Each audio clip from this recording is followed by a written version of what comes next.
Hello students, आज की class में हम लोग त्रिभुज के कुछ असमिका संबंध से रिलेटेड प्रमेय को देखेंगे। Some inequality relation in a triangle. ठीक है, देखिए प्रमेय नंबर 7 क्या कह रहा है। यदि किसी त्रिभुज की दो भुजाएं बराबर ना हो तो बड़ी भुजा के सामने वाला कोण बड़ा होगा। समझिए, यहाँ पर मैं एक ऐसे यहाँ पे त्रिभुज बना लेता हूं। देखिए ध्यान से, हम लोग एक त्रिभुज यहाँ पे बना लेते हैं। ये आपका त्रिभुज हो गया ए बी सी। तो ये बड़ी भुजा है ए सी, ए बी से यहाँ हमें देखने को मिल रहा है ए बी से बड़ा कौन है, ये ए सी है। हम लोग इन दोनों में ही रिलेशन देखते हैं। देखिए ये बड़ी भुजा है तो इसके सामने वाला ये कोण जो होगा ना, इस कोण की अपेक्षा बड़ा होगा। यही हमें यहाँ पे सिद्ध करके देखना होगा इस प्रमेय से, यानी कि जो भुजा बड़ी होगी उसके सामने वाला कोण बड़ा होगा। यही हमें यहाँ पे सिद्ध करना है। चलिए, तो हमारे पास क्या दिया है पहले ये लिख लेते हैं, और क्या सिद्ध करना है इसे भी लिख लेते हैं। दिया है हमारे पास क्या कि त्रिभुज ए बी सी में यहाँ ए सी जो है ना बड़ा है ए बी से। नंद जी, किसी त्रिभुज के दो भुजाएं बराबर ना हो यानी कि एक बड़ा हो दूसरा छोटा हो। ठीक है, तो बड़ी भुजा के सामने वाला कोण बड़ा होगा, तो बड़ी भुजा के सामने वाला कोण बड़ा होगा। तो हमें क्या सिद्ध करना है, तो सिद्ध करना है कि एंगल ए बी सी जो है ना बड़ा है एंगल ए सी बी से। एंगल ए बी सी बड़ा है एंगल ए सी बी से, ये हमें सिद्ध करना है। चलिए हम लोग इसमें थोड़ा सा रचना करने वाले हैं। रचना में देखिए क्या कर लेते हैं कि हम लोग इस ए सी पर एक बिंदु डी यहाँ पे ले लेते हैं। ठीक है, एक बिंदु क्या ले लेते हैं, डी। इस प्रकार ले रहे हैं ताकि ये ए बी जो हो ना इस ए डी के बराबर हो जाए, और फिर इसको बी को डी से मिला देते हैं। ठीक है, ऐसी हम लोग यहाँ पे रचना कर रहे हैं। तो हम लोग रचना में क्या लिख देंगे कि भुजा ए सी पर बिंदु डी इस प्रकार लिया कि ए बी जो है ए डी के बराबर हो जाए। फिर उसके बाद क्या किया है, बी डी को मिलाया। अब इसके बाद देखिए इसका प्रमाण। ठीक है, ध्यान से देखिएगा इसका प्रमाण। यहाँ पे देखिए, और हम लोग त्रिभुज ए बी डी में देखें तो हमने देखा अभी रचना से ये ए बी ए डी के बराबर है, ए बी बराबर है ए डी के। अभी हमने देखा ना जी रचना से। तो हम लोग जानते हैं कि समान भुजाओं के सम्मुख कोण बराबर होते हैं, यानी कि यहाँ पर एंगल ए बी डी बराबर में एंगल ए डी बी हो जाएगा कि नहीं। यहाँ पे लिख सकते हैं ये कोण इस कोण के बराबर हो जाएगा। क्यों? क्योंकि हम जानते हैं कि समान भुजाओं के सम्मुख कोण बराबर होते हैं। ठीक है, ये हम लोग जानते हैं, इससे ये हो गया। चलिए अब इसके बाद देखिए, यहाँ पर अगर हम लोग बात करें इस एंगल की यानी एंगल ए डी बी जो है ना, एंगल ए डी बी जो है ना, ये त्रिभुज बी सी डी का बहिष्ठ कोण दिख रहा है। बहिष्ठ कोण है ना जी, देख लो, ये बाहर का बाह्य कोण होगा इस त्रिभुज का। बी सी डी का बहिष्ठ कोण दिख रहा है, ये तो बहिष्ठ कोण दिख रहा है। तो हम लोग जानते हैं कि ये जो बहिष्ठ कोण होगा एंगल ए डी बी, यह बराबर होगा इन सुदूर दो अंतः कोणों के योग के बराबर, इसके और इसके योग के बराबर। यानी एंगल सी बी डी और प्लस में एंगल यहाँ पर आपका हो जाएगा डी सी बी, इन दोनों के योग के बराबर होगा। ये बाह्य कोण प्रमेय से, बाह्य कोण प्रमेय जो पढ़े ना बहिष्ठ कोण प्रमेय, उससे हो जाएगा। चलिए अब इसके बाद देखिए, जब इन दोनों के योग के बराबर ये हो रहा है, यानी कि अगर एंगल ADB की बात करें तो ये बड़ा हो जाएगा किससे, किसी एक से, इससे भी और इससे भी। तो हम लोग यहाँ पे लिख सकते हैं कि एंगल ADB बड़ा होगा किससे, एंगल DCB से। जब इन दोनों का योग इसके बराबर हो रहा है, यानी कि ये कोण इससे भी बड़ा होगा या इससे भी बड़ा होगा, ऐसे लिख सकते हैं। अच्छा, ADB जो है ना, ADB ये किसके बराबर है, एंगल ABD से। एंगल है ना, एंगल ABD एंगल ADB के बराबर है, हमने ऊपर दिखाया है ना जी, इसको हटा के लिख दिए। और एंगल DCB को हम लोग ACB भी लिख सकते हैं, एक ही बात होगा, एंगल ACB। ऐसा इस यहाँ पे हमने कैसे लिख दिया, यहाँ ऊपर जो एंगल ABD बराबर है एंगल ADB के, इसलिए। अब देखिए एंगल ABD बड़ा हो रहा है इस एंगल से, एंगल ACB से।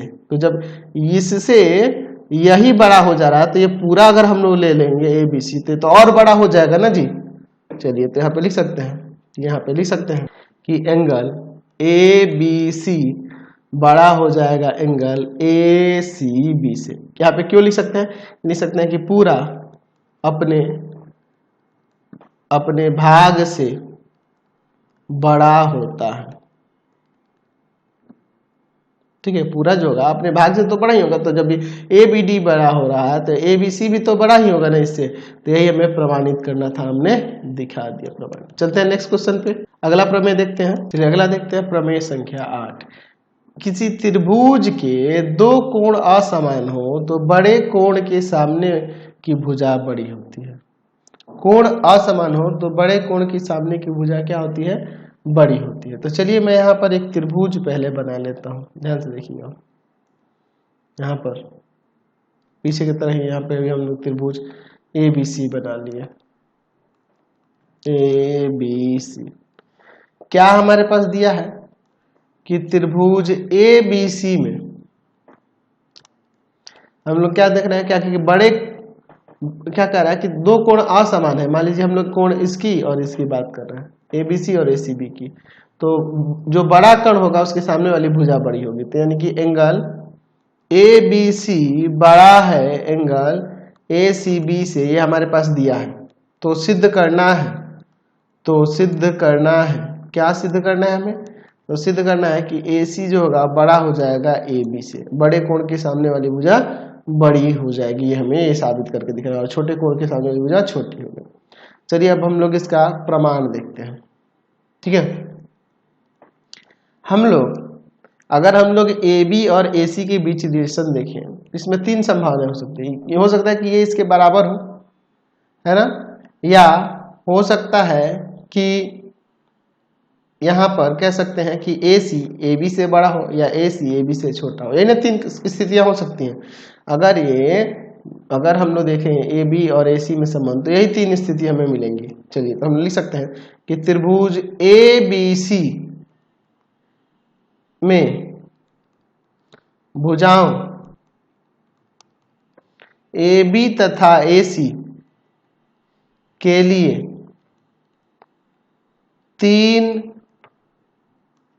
लिए तीन संभावनाएं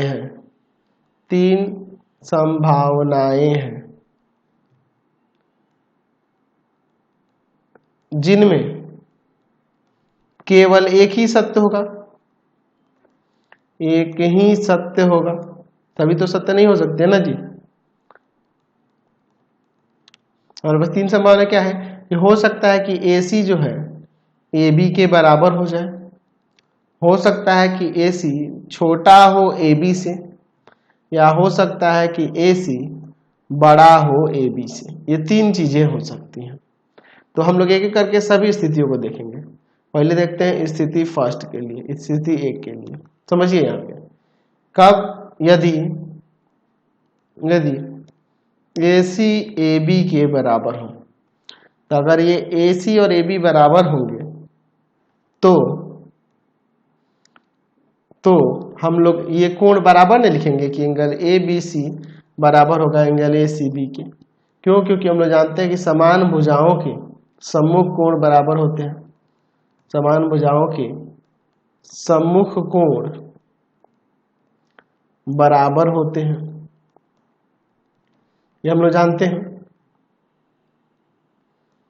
ठीक है, तो ये बराबर लिखेंगे। लेकिन आपके क्वेश्चन में क्या दिया है, आपके क्वेश्चन में ऊपर दिया गया है हमारे पास प्रमेय में कि एंगल ए बी सी बड़ा है एंगल ए सी बी से, ये दिया है। तो इसलिए यहाँ कह सकते हैं कि ए सी ए बी के बराबर नहीं हो सकता है। ठीक है, तो पहला तो कंडीशन जो हम लोग समझ रहे थे कि ए बी ए सी के इक्वल हो सकता है, ये तो आपका खारिज हो गया, खत्म हो गया। अब चलते हैं अगला स्थिति पे। स्थिति सेकंड देखते हैं कि यदि ए सी लेस देन हो ए बी से, तो अगर ए सी लेस देन होगा ए बी से, ठीक है, तो बड़ा भुजा ए बी हो गया, तो ए बी के सामने वाला कोण बड़ा होना चाहिए। यानी कि यहाँ पे जब ये चीज हो गया तो हम लोग लिख सकते हैं कि एंगल ए सी बी बड़ा होना चाहिए एंगल ए बी सी से। हम लोग जानते हैं ना जी कि बड़ी भुजा के सामने वाला कोण बड़ा होता है। ठीक है, बड़ा होता है। ठीक है, लेकिन आपके पास क्वेश्चन में क्या दिया है,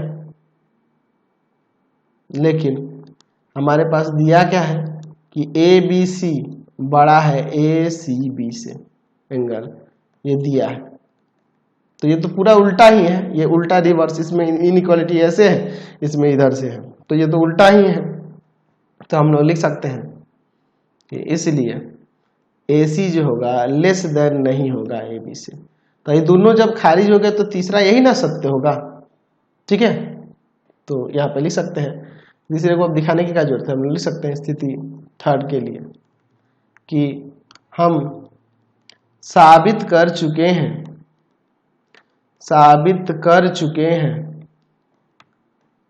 कि ए सी ए बी के बराबर नहीं है तथा ए सी ए बी से लेस देन नहीं है, छोटा नहीं है। तो एक ही संभावना ए सी ग्रेटर ए बी शेष है। अतः यह अवश्य सत्य होगा, हम लोग ऐसा कह सकते हैं। इसलिए हमने दिखा दिया कि ए सी जो होगा बड़ा होगा ए बी से, यानी कि हमने दिखा दिया कि बड़े कोण की सामने वाली भुजा जो होती है बड़ी होती है। समझ गए। अगला देखते हैं प्रमेय नंबर 9। दी हुई रेखा पर एक बिंदु से जो उस रेखा पर स्थित नहीं है, डाले गए सभी रेखाखंडों में लांबिक रेखाखंड सबसे छोटी होती है। समझ लीजिए क्या कह रहा है कि हमारे पास एक रेखाखंड दी हुई है और एक हमारे पास बिंदु है जो इस रेखा पर स्थित नहीं है। ठीक है, मान लीजिए यहाँ पर एक बिंदु हम लोग P ले लेते हैं। तो इस बिंदु P से अगर आप इस रेखा पर जितने भी आप इस पे रेखाखंड इससे मिलाओगे तो इसमें जो सबसे छोटी रेखा जो होती है ना, सबसे यह कह रहा है कि जो लांबित रेखा होती है ना वो सबसे छोटी होती है, यानी कि जो इस पे लंब आएगी वो सबसे छोटी होगी। ये हमें दिखाना है। तो एक अन्य रेखाखंड भी हम लोग इसमें खींच लेते हैं। तो ये हमारे पास लंब है और यहाँ ये क्यू ले लेते हैं। ठीक है, इस तरह से। ठीक है, तो हमारे पास क्या दिया है कि ये एक रेखाखंड L है और P एक बिंदु दिया है जो रेखा L पर स्थित नहीं है। PM जो है ना लंब है इस रेखा L पर। ठीक है, तो हमें यहाँ दिखाना है कि ये PM सबसे छोटी रेखा होगी, यानी कि PM हमें दिखाना है कि लेस देन होगा PQ से। ठीक है ना, ये हमें दिखाना है। चलिए पहले क्या दिया है इसको लिख लेते हैं। हमारे पास दिया हुआ है यहाँ पर कि L एक रेखा है और P एक बिंदु है जो L पर स्थित नहीं है, या रेखा L पर स्थित नहीं है। हमारे पास ये भी दिया है कि PM जो है ना लंब है L पर तथा, या और कर देते हैं, और Q रेखा L पर M से भिन्न एक बिंदु है या कोई बिंदु है, ऐसा लिख सकते हैं। तो सिद्ध करना है कि ये जो PM होगा सब छोटा होगा PQ से। कैसी बात है, जो सब लंब रेखा होगी वो सबसे छोटी होती है, तो यानी कि ये छोटा होगा ना इससे, ये हमें दिखाना होगा। चलिए अब इसका हम लोग प्रमाण देखते हैं। अगर हम त्रिभुज PMQ में देखें तो एंगल यहाँ पर M जो है 90 डिग्री का है, क्योंकि हमारे पास दिया है ना जी कि PM लंब है L पर, तो 90 डिग्री का ये दिया है एंगल M, तो 90 डिग्री का दिया है। और यहाँ पे अगर अन्य कोण की बात करें इस त्रिभुज में, तो अन्य कोण तो न्यून कोण ही होंगे ना। अच्छा, इसलिए एंगल Q भी न्यून कोण होगा। एंगल Q एक न्यून कोण होगा। क्यों? क्योंकि हम लोग जानते हैं कि समकोण त्रिभुज में समकोण वाले कोण को, समकोण कोण को छोड़कर अन्य न्यून कोण होते हैं। या फिर त्रिभुज है ना जी, त्रिभुज के तीनों कोण का योग 180 डिग्री होता है। जब एक 90 हो गया तो अन्य दो का योग 90 होगा, इसका मतलब दोनों न्यून कोण होंगे। ऐसे भी देख सकते हैं। यानी कि अब हम यहाँ से ये पता चल गया कि एंगल M जो है ना बड़ा है एंगल Q से। तो हम लोग जानते हैं कि बड़े कोण के सामने वाली भुजा बड़ी होती है, बड़े कोण के सामने वाली भुजा बड़ी होती है। अभी देखे है ना जी, बड़ी होती है। तो बड़ा कोण ये है तो इसके सामने वाली भुजा PQ बड़ी हो जाएगी किससे? इसके सामने वाली भुजा PM से, यानी कि PM लेस देन हो जाएगा PQ से। ये हमारा प्रमाणित हो गया। ये हमें दिखाना था, हमने दिखा दिया। चलिए अगला प्रमेय देखते हैं 10 नंबर। किसी त्रिभुज के दो भुजाओं का योग तीसरी भुजा से बड़ा होता है, ये हमें दिखाना है। चलिए मैं यहाँ पर एक त्रिभुज ले लेता हूँ ABC, ठीक है, समझिए इसको। मैं यहाँ पर एक त्रिभुज ले लेता हूँ ABC, हमारे पास दिया है। दिया क्या है कि ABC एक त्रिभुज है, बस यही दिया है, ठीक है, त्रिभुज है। तो सिद्ध करना है, क्या सिद्ध करना है जी? कि दो भुजा का योग तीसरी भुजा से बड़ा होता है। यानी कि AB प्लस अगर AC लिख दें तो बड़ा हो जाएगा BC से, ठीक है। या हम लोग इसमें अन्य दो भुजा कोई ले लें, जैसे मान लीजिए AB प्लस BC ले लें तो बड़ा हो जाएगा AC से। या हम लोग ये भी लिख सकते हैं कि आपका BC प्लस AC ले लेंगे तो बड़ा हो जाएगा AB से, ठीक है। चलिए तो इसका हम लोग इन तीनों में से कोई भी आप साबित कर सकते हैं, या तीनों भी साबित कर सकते हैं, कोई दिक्कत नहीं है। तो इसके लिए हम लोग रचना इसमें करने वाले हैं। रचना में क्या करते हैं देखिए, हम लोग क्या कर देते हैं इसमें कि इस BA को ना आगे इधर प्रोड्यूस कर देते हैं इस तरह से, ठीक है, इस तरह से यहाँ प्रोड्यूस कर देते हैं। हम लोग इस तरह से इसको प्रोड्यूस करते हैं कि ये AC के बराबर हो जाएगा, ये वाला भाग। अगर उधर D कोई बिंदु ले लेते हैं तो, जैसे मान लीजिए इसको हम लोग D ले लेते हैं, ठीक है। तो इस तरह से प्रोड्यूस किया है कि ये इसके बराबर हो जाए, ठीक है। तो ये हमने रचना किया और फिर हमने C से D को मिला दिया है, ठीक है। तो इसको रचना किया तो डॉटेड कर देते हैं, अच्छा रहेगा इस तरह से समझने के लिए, ठीक है। चलिए हम लोग इसको डॉटेड कर देते हैं। चलिए अब इसके बाद देखिए रचना में हमने क्या किया है कि यहाँ पर यहाँ क्या किया है कि भुजा BA को D तक बढ़ाया,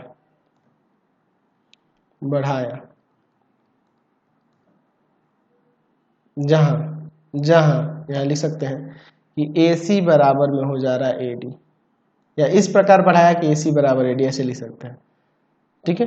और फिर CD को मिलाया, ये ना हमने किया है जी। चलिए अब इसका हम लोग यहाँ पर प्रमाण देखते हैं। अच्छा, इसको साबित करने के लिए इसमें 1 2 3 ऐसे करके लिख दूंगा ना तो आसानी से आप समझ पाओगे। ये 1 लिख देते हैं, यहाँ एंगल 2 लिख देते हैं, यहाँ एंगल 3 लिख देते हैं, आसानी से समझने के लिए आपको मैंने कोण लिखे हैं। चलिए त्रिभुज अगर हम लोग ACD में देखें, ACD में तो हमने यहाँ तो AC बराबर में AD रचना से दिखा दिया है, रचना से ले लिया है, रचना से, ठीक है।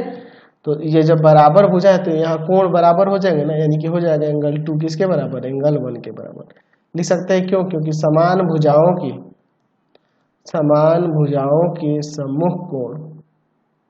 सम्मुख कोण बराबर होते हैं, सम्मुख कोण बराबर होते हैं, ऐसा हम लोग लिख सकते हैं। अब देखिए यहाँ पर अगर हम लोग यहाँ चाहें तो अब ये लिख सकते हैं कि नहीं, कि अगर हम लोग एंगल 2 और प्लस कर ले एंगल 3 एक साथ ले लें तो ये बड़ा हो जाएगा एंगल 1 से, क्योंकि 2 और 1 ये बराबर हो रहे हैं। तो अगर 2 में हम लोग 3 जोड़ दें तो ये इन दोनों का योग इससे बड़ा हो जाएगा एंगल 1 से। तो 2 और 3 मिला के क्या होगा, एंगल BCD ना होगा, एंगल BCD हो जाएगा, सॉरी एंगल BCD हो जाएगा। और ये बड़ा हो जाएगा एंगल 1 यानी इससे। ठीक है, बात को समझे ना जी, एंगल 1 से, यानी आप चाहो तो यहाँ पे लिख सकते हो एंगल BDC। तो हम लोग जानते हैं यहाँ पर कि बड़े कोण की सामने वाली भुजा बड़ी होती है, सामने वाली भुजा बड़ी होती है।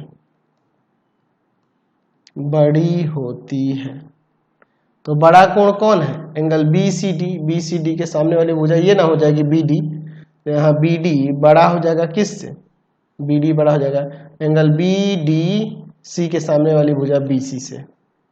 तो BD जो देख रहे हैं यह AB और AD के योग के बराबर है। ठीक है, जैसे लिख देते हैं AB प्लस में AD is greater than BC। अच्छा, ऐसे लिख सकते हैं। अच्छा, चूंकि हमारे पास ऊपर देख रहे हैं कि AC और AD बराबर है, तो AD को हटा के यहाँ AC लिख देते हैं, यानी कि AB plus AC is greater than BC। यही ना हमें प्रमाणित करना था, हमने कर दिया कि दो त्रिभुज के 2 भुजा का योग तीसरी भुजा से बड़ा होता है। इसी प्रकार अन्य 2 जो प्रमाण करना था उसको भी देख सकते हैं। इसी प्रकार आपका अन्य 2 भी हो जाएगा कि AB plus BC is greater than AC और BC plus AC is greater than AB। ये भी आप प्रमाणित कर सकते हैं, कोई दिक्कत नहीं है। तो आज की क्लास में इतना ही। नेक्स्ट वीडियो में हम लोग एक्सरसाइज में चलेंगे और इनसे रिलेटेड क्वेश्चंस को देखेंगे। आपको हमारे 3 चैनलों को सब्सक्राइब करना होगा। पहला है पाथफाइंडर क्लासेस छपरा, दूसरा है आपके पास भारती भवन रविकांत सर, और तीसरा चैनल है Ravikant sir RD Sharma solution. तीनों चैनल को सब्सक्राइब कर लेंगे। इससे रिलेटेड वीडियो के लिए सीधे डिस्क्रिप्शन में, इससे रिलेटेड नोट्स के लिए गूगल पे जाकर सर्च करेंगे www.ravikantsir.in, और यहाँ जाकर आप सभी क्लासेस के नोट्स उनके PDF को डाउनलोड कर सकते हैं, पढ़ सकते हैं। इंस्टाग्राम और फेसबुक पे जाके पाथफाइंडर क्लासेस छपरा को लाइक एंड फॉलो करना नहीं भूलेंगे। Thanks for watching the video. Comment करके जरूर बताते रहें कि हमारे चैनल के वीडियोज आप सभी को कैसे लगते हैं।